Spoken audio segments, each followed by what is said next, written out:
Hey everyone, I'm Joshua Orro, the Mustang Prince, and welcome to Mustang Prince Orro Reports. You know, in my opinion, 2017 wasn't really a good year for Dreamworks. Now, I'm not saying that I hate Dreamworks. No. I mean, I do like several of their successful films, like The Prince of Egypt, Spirit, Stallion the Cimarron, Shrek, Kung Fu Panda, How to Train Your Dragon, etc. I even liked several of the films that many folks hated, like Shark Tale, Over the Hedge, B-Movie, Home, and Trolls. However, in 2013, I felt that The Croods was one of their worst. And last year, there were two films from DreamWorks that were really bad. For example, Captain Underpants, the first epic movie. Now, I didn't really bother with that movie because I never really cared for the books. And I think it's a real joke to hypnotize a man to act like a superhero dressed in underwear. But what about the other movie that came out in 2017?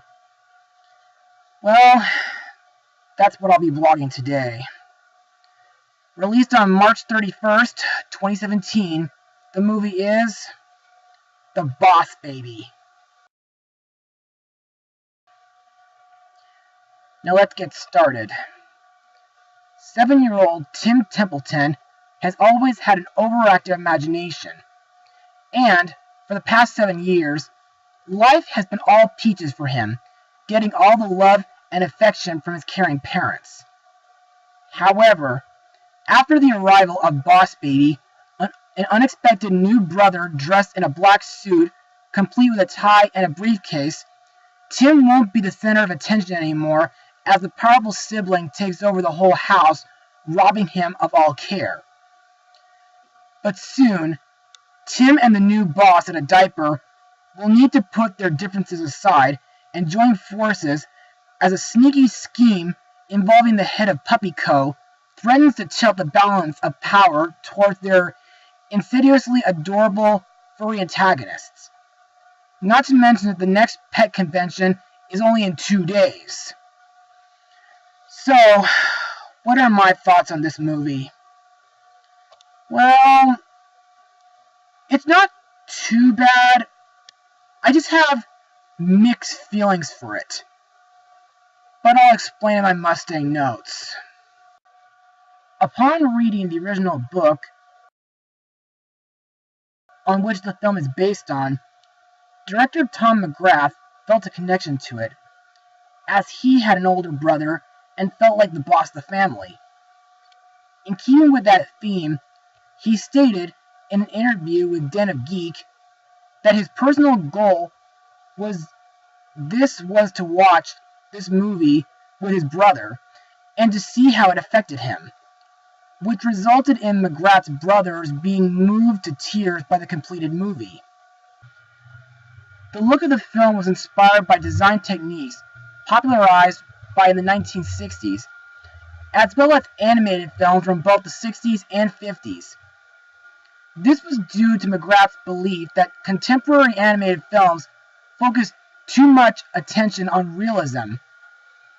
To help his staff, McGrath would play the opening scene of Leading the Tramp for new hires, specifically noting that the film should be easy on the eyes and really lead your eye to what's important in the shot. Now, let's move on to the negatives about this movie. Now, firstly, like Mars Needs Moms and The Cat in the Hat, the original book is pretty short to be made into a movie. You see, I did read the original book at a library a few months ago, and it was kind of weird. Plus, the conflict about puppies getting more love than babies is really baffling.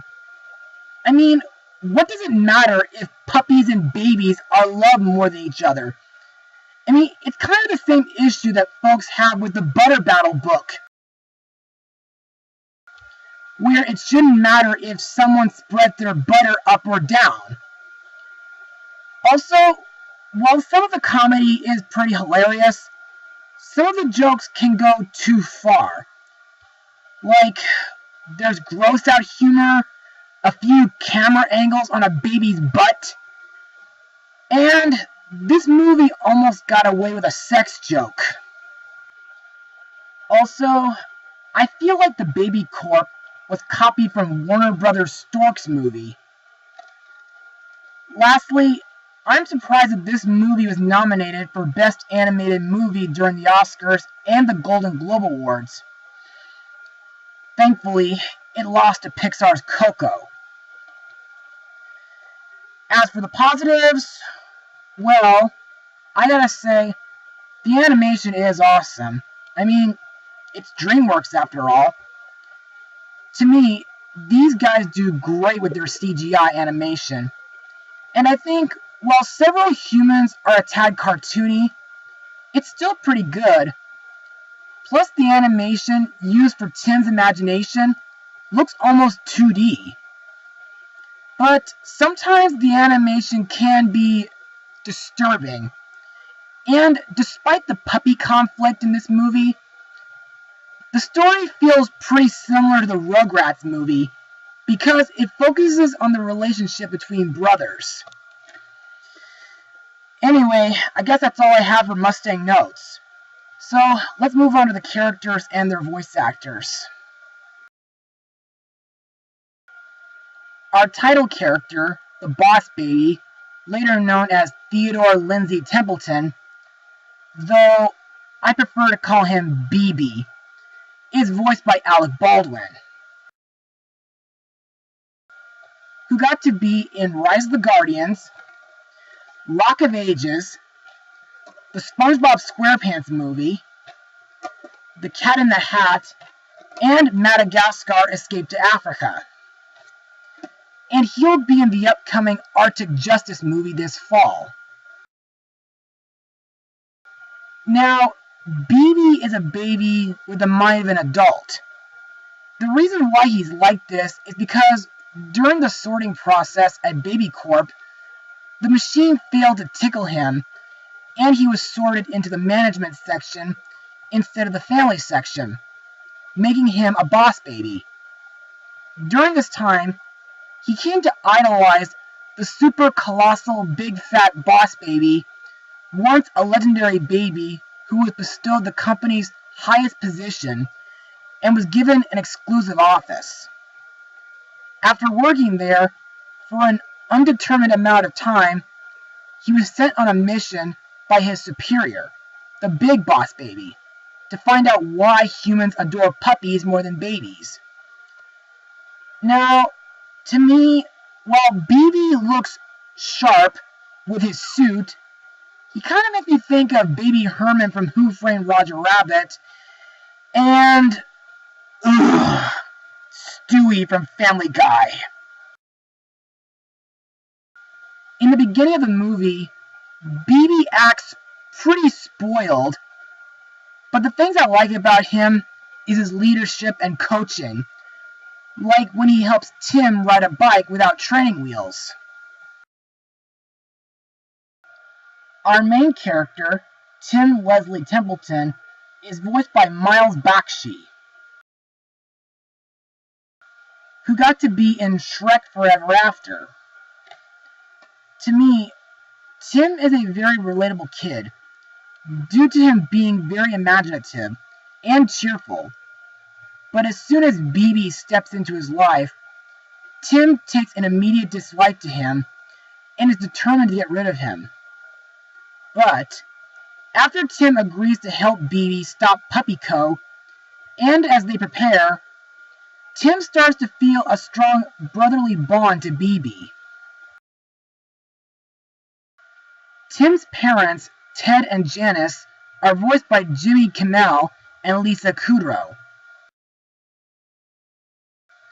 At first, Ted and Janice seemed like great parents for Tim, having imaginary adventures, playing games, and at bedtime, they would tell a few bedtime stories and sing Tim to sleep. But when BB comes along, Ted and Janice are easily distracted while blind by BB's behavior. Also, they're completely unaware of what Puppy Co., which is where they work at, is up to. Plus, sometimes I feel like Ted and Janice are extremely gullible or in serious denial.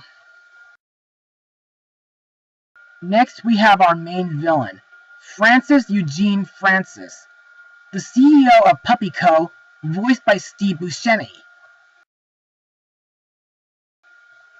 Best known from Monsters, Inc., Charlotte's Web, Spy Kids 2 and 3, and the Hotel Transylvania films, which will be getting a third movie this summer.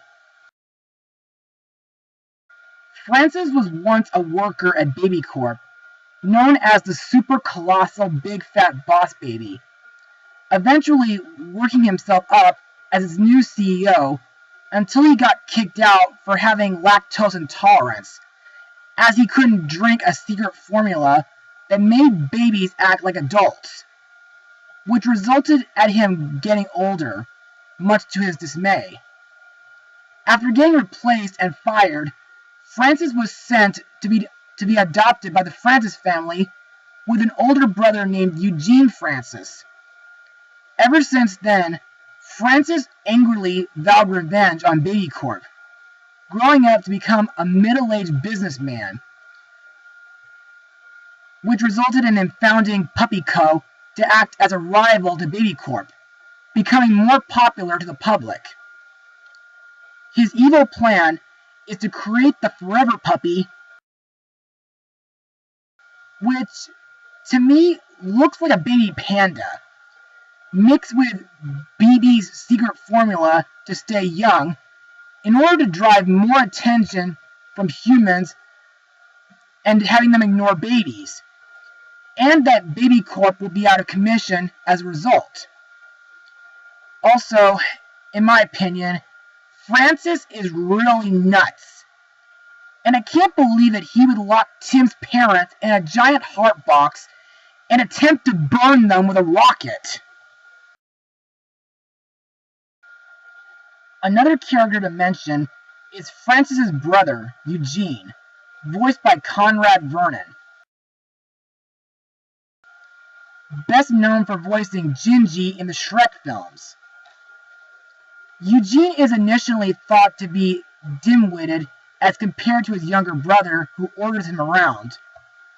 However, he is shown to be quite clever and tough as his brother, as he had pulled out a mousetrap-style trap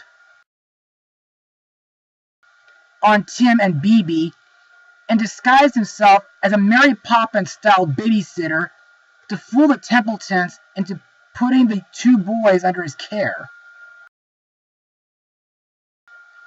And the other babies in the movie are voiced by David Soren, Eric Bell Jr., and Vivienne Yee. And now, let's move on to my final words. Overall, The Boss Baby isn't a good movie from Dreamworks, but it's not terrible either. The animation is still good with Tim's imagination sequences, though sometimes the animation can range from weird to awkward to disturbing. And while some of the comedy is pretty funny, it's sometimes crude and gross at times. Plus, I feel like several plot points were taken from other films, and the conflict of puppies getting more love than babies is really baffling. But on the other hand, I did like the relationship between Tim and BB.